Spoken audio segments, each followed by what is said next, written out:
퇴근 인파로 붐비던 저녁 6시, 서울 한복판에서 회색 정장을 입은 한 노인이 갑자기 가슴을 움켜쥔 채 무너졌다. 무심하게 지나치는 사람들 사이에서 17살 하진은 한순간도 머뭇거리지 않았다. 그는 학원 가방을 내던지고 노인에게 달려갔다. 응급처치 수업에서 배운 대로 호흡을 확인했고 바로 택시를 향해 뛰었다. 주머니에는 1만 5천 원, 그의 전 재산이었다. 구급차를 기다리기엔 시간이 없다 판단한 그는 택시 문을 열고 애원했다. 기사님, 이분 병원까지 부탁드려요. 택시비는 제가 낼게요. 그는 숨을 몰아쉬며 노인을 붙잡았다. 이마에 식은땀이 맺힌 노인은 희미하게 중얼거렸다. 고마워 단 한마디였다. 하진은 택시비를 모두 지불하고 빈 지갑을 쥔 채 밤길을 걸어 집으로 향했다. 그날 그는 몰랐다. 자신의 평범한 선행이 평생 이어질 인연의 시작이라는 걸. 하진은 가난한 환경 속에서도 묵묵히 공부하며 알바로 생활비를 도왔다. 그런데 이상한 일이 반복되기 시작했다. 학교 장학금 대상자에 갑자기 그의 이름이 올랐다. 경쟁률 높은 재단 장학생에 아무 노력 없이 합격했다. 심지어 편의점 야간 알바를 하던 어머니에게 익명 기부자가 밀린 월세를 전액 납부했다는 연락도 왔다. 하진의 가족은 고마워했지만 누구인지 알 길이 없었다. 어느 날 하진이 기숙사에 입주하려고 했을 때도 마침 누군가 이미 보증금을 대신 내었다고 했다. 하진은 줄곧 말했다. 세상엔 참 착한 분도 많네 하지만 마음 한구석에서는 답을 알 수 없는 불안함이 꿈틀거렸다. 왜 이렇게 계속 자신에게만 이런 행운이 떨어지는 걸까? 그리고 몇 년 뒤 대학 3학년이 되던 해, 하진은 장학생 대표 자격으로 한 대기업 재단 행사에 초청받았다. 행사장에는 VIP들이 많았고 그 중에서도 단연 눈에 띄는 인물이 있었다. 한국 최대 그룹의 총수 강진우 회장. 그는 휠체어에 앉아 있었고 건강이 많이 약해 보였다. 그런데 하진이 연단으로 걸어 올라가 인사를 하려는 순간 수백 명 앞에서 강 회장이 갑자기 말했다. 하진 군 그 아이구나. 모두가 놀란 눈으로 두 사람을 바라봤다. 무슨 뜻인지 알 수 없던 하진은 조용히 고개를 숙였지만 강 회장은 계속 말했다. 17살에 길에서 한 노인을 구해준 학생. 내가 그 아이 아니던가. 순간 하진은 숨이 멎는 듯했다. 오래전 택시에 태워보낸 그 노인. 희미하게 눈을 뜨고 고마워라고 말했던 바로 그 사람. 하진은 믿을 수 없다는 듯 입술이 떨렸다. 회장님이 그때? 강 회장은 천천히 고개를 끄덕였다. 그래. 내 덕분에 지금까지 살아있었지. 너의 이름도 얼굴도 잊지 않았다. 그날 밤 강 회장은 하진을 따로 불러 이야기했다. 자신이 쓰러진 이후 병원에서 살아난 순간 택시비를 모두 내고 황급히 떠나는 하진의 뒷모습을 봤다고. 그 순간 마음속에 한 가지 다짐이 생겼다고 했다. 저 아이가 성장하는 동안 내가 그 아이의 길을 조금만 밝게 만들어주자. 그렇게 익명 후원이 시작된 것이었다. 장학금, 월세 지원, 알바 계약서 조정, 기숙사 보증금 올. 모두 강 회장이 조용히 움직여준 결과였다. 하지만 내가 알면 부담이 될까봐 단 한 번도 티내지 않았다. 너에게 빚을 지우고 싶지 않았거든. 하진은 아무 말도 할 수 없었다. 고작 한 번 선행을 했을 뿐인데 한 사람의 인생이 조용히 뒤에서 자신을 지켜주고 있었다는 사실. 왜 저 같은 사람에게. 강 회장은 잠시 말없이 창밖을 보다가 천천히 대답했다. 나도 젊은 시절 누군가에게 구원을 받았지. 그런데 나는 은혜를 갚지 못했다. 후회만 남았어. 그래서 이번엔 누군가의 뒤에서라도 힘이 되어주고 싶었지. 하지만 이 감동적인 재회에는 거대한 반전이 숨겨져 있었다. 바로 다음 주 강 회장이 위독하다는 소식이 전해졌다. 병실로 달려간 하진에게 강 회장은 마치 마지막 말을 전하듯 힘겹게 속삭였다. 하진아, 사실 너에게 해준 건 빚을 갚기 위한 게 아니야. 너는 내게서 잃어버렸던 가족을 떠올리게 했어. 하진은 멈칫했다. 가족이라니요? 강 회장은 떨리는 손으로 서랍을 가리켰다. 그 안에는 한 장의 오래된 사진이 있었다. 어릴 적 하진의 어머니였다. 그리고 그 사진 뒤에는 단 하나의 문구가 남아 있었다. 내가 지켜주지 못한 나의 동생, 은하에게. 하진은 숨이 턱 막혔다. 어머니가 평생 입을 닫고 살아왔던 가족 이야기. 친가 쪽과 완전히 끊어지고 가난 속에 살았던 이유. 그 모든 조각이 이 순간 하나로 이어졌다. 강 회장은 눈을 감으며 마지막 힘을 짜내 말했다. 나는 내 어머니의 오빠다. 그러니 너는 내 조카지. 너를 돕는 건 은혜도 선행도 아니야. 내가 잃어버린 가족에게 조금이라도 다가가고 싶었던 거야. 그제야 모든 우연의 의미를 이해하게 된 하진은 눈물조차 나오지 않았다. 그동안 자신을 지켜온 사람은 단순한 은인이 아니었다. 피로 이어진 하지만 잃어버렸던 가족. 강 회장은 조용히 숨을 골랐다. 하진아, 내가 사람을 살리는 선택을 했던 그날 사실은 너도 구원받은 거란다. 그 말은 마지막이 되었다. 장례식 날 하진은 강 회장이 남긴 유언장을 전달받았다. 익명으로 이어지던 도움은 이제 끝이 아니라 시작이었다. 재단의 후계자로, 그리고 한 사람의 조카라는 이름으로 하진에게 막대한 책임과 기회가 주어졌다. 하진은 하늘을 올려다보며 속삭였다. 외삼촌, 이제 제 차례예요. 저도 누군가의 인연이 되겠습니다. 그렇게 길에서 노인을 구한 한 학생의 작은 선택은 결국 자신이 잃어버린 가족과 인생을 되찾는 거대한 인연이 되어 돌아왔다. 강진우 회장의 장례식이 끝나고 나서 세상은 떠들썩해졌다. 재벌 회장의 유언이 공개되자마자 언론은 하루 종일 하진의 이름을 떠들어댔고, 사람들은 정체를 알 수 없는 청년에 왜 회장의 유산 일부가 넘어갔는지 궁금해했다. 하진은 그 모든 관심을 감당하기 힘들었지만 장례식 직후 변호사가 건넨 추가 유언문 봉투를 열어보며 더욱 혼란스러워졌다.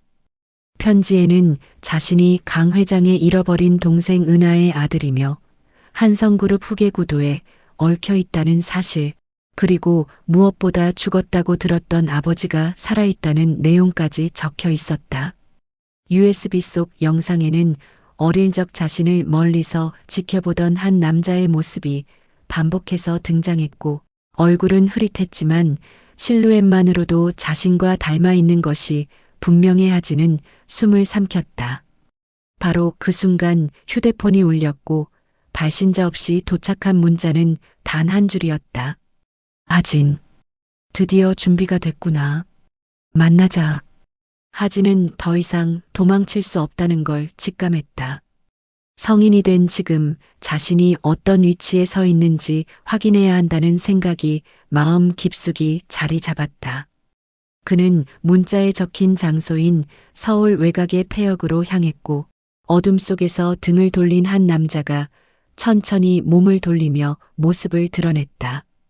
그 남자의 눈빛은 하진과 놀라울 정도로 닮아 있었다.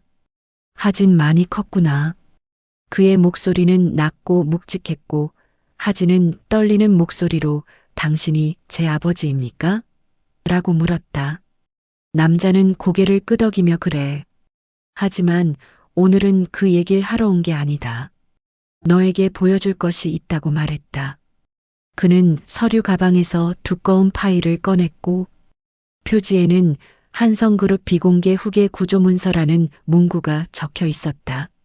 하진이 파일을 펼치자 내부 세력 분포, 주주 지분 구조, 그리고 후계자 명단까지 적혀 있었고, 마지막 줄에는 자신의 이름이 선명하게 적혀 있었다. 하진은 충격에 휩싸였고 이게 무슨 뜻입니까? 라고 물었다. 아버지는 내가 우연으로 보호받았던 것이 아니다. 너는 태어날 때부터 이 싸움의 중심이었다. 너는 두 세력을 연결하는 마지막 열쇠다. 그래서 너를 지우려는 자들도 있고 확보하려는 자들도 있다고 말했다. 이어 내 어머니가 떠난 이유도 강 회장이 널 숨기며 지켜온 것도 모두 같은 이유다. 그리고 내가 지금까지 살아남을 수 있었던 것도 누군가 오랫동안 너를 살려두려 했기 때문이다라고 덧붙였다. 하진은 분노와 혼란이 뒤섞인 채 왜 지금까지 나타나지 않았습니까? 라고 물었고 아버지는 잠시 눈을 감은 뒤 이제야 내가 버틸 힘이 생겼기 때문이다라고 말했다. 그 말이 끝나는 순간 폐역 뒤편에서 갑자기 인기척이 들렸고 어둠 속에서 낮고 거친 목소리들이 울렸다. 하진을 확보해라. 정체불명 인물들이 나타나 폐역을 향해 다가왔고 아버지는 재빨리 하진을 뒤로 감싸며 말했잖아. 너는 이제 목표가 됐다. 내가 해야 할 선택은 오늘부터 시작되는 거다라고 속삭였다. 그 순간 하진은 깨달았다. 이건 단순히 잃어버린 가족을 찾는 이야기가 아니라 거대한 권력의 소용돌이 속에서 자신이 누구인지 증명해야 하는 전쟁의 시작이었다. 그 순간 폐역 안의 공기가 단번에 얼어붙었고 어둠 속에서 모습을 드러낸 그림자들은 점점 가까워지며 포위망을 좁혀왔다. 하진은 몸이 굳어 움직일 수 없었지만 아버지 정우는 이미 상황을 계산하고 있었다. 그는 하진의 어깨를 잡아 벽 쪽으로 밀어내며 낮게 말했다. 절대 나서지 마라. 지금 내가 잡히면 모든 게 끝난다. 그러면서도 그의 눈빛에는 묘한 긴박함과 동시에 오래전부터 대비해 온 사람만의 단단함이 담겨 있었다. 그림자들이 쇄도하자 정우는 비밀처럼 보이는 철문을 발로 차 열고 하진의 손을 거칠게 잡아 끌며 뛰기 시작했다. 폐역 안쪽은 미로처럼 복잡했고 오래 방치된 기계들과 구조물들이 빽빽하게 들어서 있었지만 정우는 마치 이미 모든 동선을 꿰고 있는 사람처럼 방향을 정확히 선택했다. 하진은 숨을 몰아쉬며 물었다. 이 사람들은 누구입니까? 정우는 뛰면서 짧게 말했다. 한성그룹의 진짜 그림자들이다. 겉으로 보이는 경영진이나 이사진이 아니라 세대를 거치며 권력을 움직여온 비공식 세력. 내 어머니를 공격했던 자들, 나를 몰아낸 자들, 그리고 지금 널 노리는 자들. 철문을 밀고 통로로 들어서자 갑자기 폭발음과 함께 뒤쪽 벽이 부서져 내렸고 쇠조각들이 사방에 튀어 올랐다. 하진은 놀라 몸을 웅크렸고 정우는 그를 감싸며 바닥으로 굴렀다. 그는 짧게 욕을 내뱉으며 말했다. 벌써 폭파부까지 쓴다고? 내가 얼마나 중요한지 이제 실감이 나겠지. 하진은 흔들리는 숨속에서 겨우 말을 이었다. 왜 제가 그렇게 중요한 겁니까? 정우는 잠시 침묵했다가 말했다. 내가 강진우의 외손자이기 때문만은 아니다. 내 어머니 은하가 마지막까지 지키려 했던 진짜 비밀이 있다. 그 말에 하진의 눈동자가 커졌다. 하지만 정우는 더 말하기 전에 통로 끝에서 또 다른 그림자들이 나타나는 것을 보고 하진을 끌어당겼다. 일단 여기서 빠져나간다. 설명은 그 다음이다. 그는 허리춤에서 작고 얇은 원형 장치를 꺼내더니 버튼을 눌렀고 곧 통로 벽면에 숨겨진 문이 열렸다. 그 너머에는 지하로 이어지는 어두운 계단이 있었다.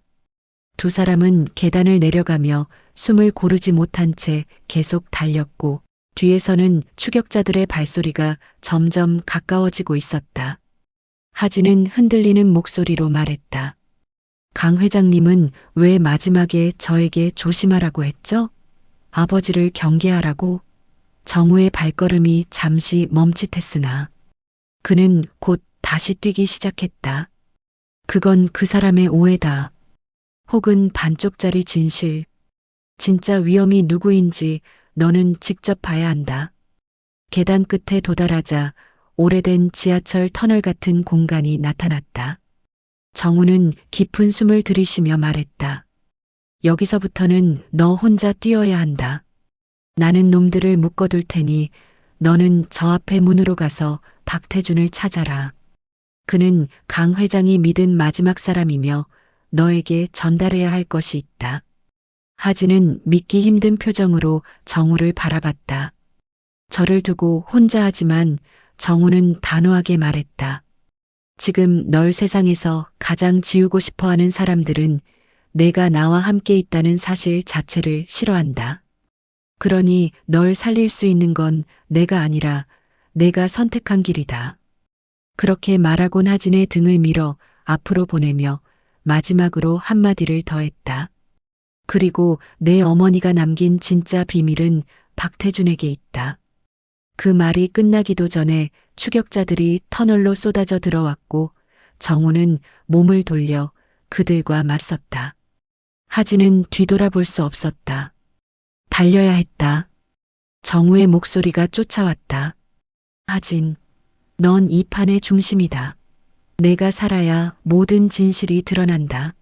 터널의 어둠 속을 달리는 동안 하진의 심장은 두려움과 분노와 알 수 없는 불길한 예감으로 뒤섞여 있었다. 어머니가 숨겼던 진짜 비밀, 강 회장이 남긴 경고, 그리고 아버지가 말하지 않은 또 다른 진실. 이제 그는 깨달았다. 자신이 구해준 한 노인으로부터 시작된 인연이 단순한 우연이나 선행의 대가가 아니라 자신이 태어나기 전부터 이어져 온 거대한 게임의 시작이었음을, 그리고 진짜 반전은 아직 드러나지 않았다는 것을. 하진은 터널 끝에 철문을 밀고 뛰쳐나가듯 빠져나왔고 그 앞에서 어둠 속에 서 있던 박태준이 깊은 한숨을 내쉬며 그를 맞았다. 하진 씨, 결국 여기까지 왔군요. 그는 오래전부터 준비해 둔 듯 작은 금고 하나를 꺼내더니 비밀번호를 입력해 열었다. 그 안에는 낡은 편지 한 장과 두 장의 문서가 있었고 박태준은 그중 편지를 먼저 건넸다. 편지의 앞면에는 하진이 세상에 태어나기도 전에 작성된 날짜가 적혀 있었다. 은하, 어머니의 필체였다. 하진의 손이 떨리기 시작했고 그는 편지를 펼쳤다. 하진아, 내가 이 편지를 보는 날이 올지 모르겠다. 나는 너를 지키기 위해 떠나는 것이고 내 아버지는 너를 지키기 위해 그림자 속으로 들어간다. 세상이 원하는 것은 너의 피가 아니라 너의 선택이다. 내가 누구의 뒤를 잇는지가 아니라 내가 어떤 사람이 되는지가 더 중요하다. 짧은 문장이었지만 그 안엔 어머니의 모든 진심이 담겨 있었다. 이어서 박태준이 내민 두 장의 문서 중 첫 번째는 한성그룹 비공개 정관 개정안이었고 마지막 페이지엔 강진우 회장의 서명과 함께 딱 한 줄이 적혀 있었다. 후계자는 혈통이 아닌 사람을 살리는 선택을 할 수 있는 자로 한다. 강진우. 두 번째 문서는 하진의 이름이 명확히 기재된 공식 지명서였다. 즉 하진은 원하면 그룹의 후계자가 될 수 있는 위치였고 원하지 않는다면 모든 권력을 내려놓고 자신만의 삶을 선택할 자유도 있었다. 그때 터널 쪽에서 거대한 폭발음이 울렸고 먼지가 일며 누군가 비틀거리며 모습을 드러냈다. 정우였다. 그의 옷은 찢어졌고 곳곳에 상처가 있었지만 여전히 하진을 바라보는 눈빛만큼은 단단했다. 가져왔나? 박태준은 고개를 끄덕였다. 예, 회장님이 남긴 모든 자료와 은하님의 편지까지. 정우는 그 말에 무너지듯 털썩 주저앉았다. 하진은 아버지에게 달려가 부축했다. 왜 저를 이렇게까지? 정우는 숨을 몰아쉬며 떨리는 목소리로 말했다. 내가 살아남아야만 너희 어머니의 선택이 의미가 있으니까. 내가 어떤 길을 가든 그건 너의 자유다. 누가 강요해서도 누가 대신해서도 안 된다. 하진은 문서를 바라보며 깊은 숨을 들이켰다. 재벌 후계자의 자리를 선택하면 싸움은 끝나지 않을 것이고 포기한다면 지금까지 자신을 둘러싼 모든 희생의 의미가 달라질 수도 있었다. 하지만 어머니의 편지와 외삼촌의 유언, 아버지의 행동은 모두 한 방향을 가리키고 있었다. 너의 선택. 하진은 문서를 천천히 접어 박태준에게 돌려주었다. 저는 회장의 자리를 하지 않겠습니다. 박태준의 눈빛이 잠시 흔들렸고 정우는 놀란 눈으로 하진을 바라봤다. 하진은 미소를 지으며 말하였다. 저는 누군가의 권력을 잇기 위해 태어난 게 아니라 누군가를 살리는 선택을 하기 위해 살아온 사람입니다. 그건 길에서 노인을 구해준 그날부터 변한 적이 없습니다. 그는 지명서를 서류 가방에 넣어 잠갔다. 저는 이 유산을 재단으로 돌리겠습니다. 강 회장님이 원했던 대로 어려운 사람들을 돕는 데 쓰겠습니다. 선택은 이것입니다. 정우는 눈을 감았다 뜨며 미소와 눈물 사이의 표정을 지었다. 박태준은 조용히 고개를 숙이며 회장님께서도 기뻐하실 겁니다라고 말했다. 그렇게 모든 비밀과 권력, 피와 음모가 한순간에 끝났고 세상을 뒤흔들던 후계 구도는 하진의 단 하나의 선택으로 무력해졌다. 어둠 속에서 새벽의 첫빛이 스며들었다. 긴 터널을 지나온 뒤에 맞는 새로운 시작처럼 하진은 하늘을 올려다보며 조용히 말했다. 외삼촌, 어머니, 저 이제 제 길을 걷겠습니다. 그리고 그는 권력이 아닌 사람을 향해, 복수가 아닌 희망을 향해 걸어나갔다. 모든 인연은 길에서 쓰러진 한 노인을 구해준 순간에 시작됐지만 그 인연의 끝에서 하진은 더 이상 누군가의 보호받는 존재가 아니라 스스로의 삶을 선택하는 사람이 되어 있었다. 오늘의 이야기는 여기까지입니다. 고맙습니다. 구독과 좋아요를 눌러주신다면 큰 힘이 됩니다. 오늘도 당신의 하루에 재미가 있었기를 바라며 감사합니다.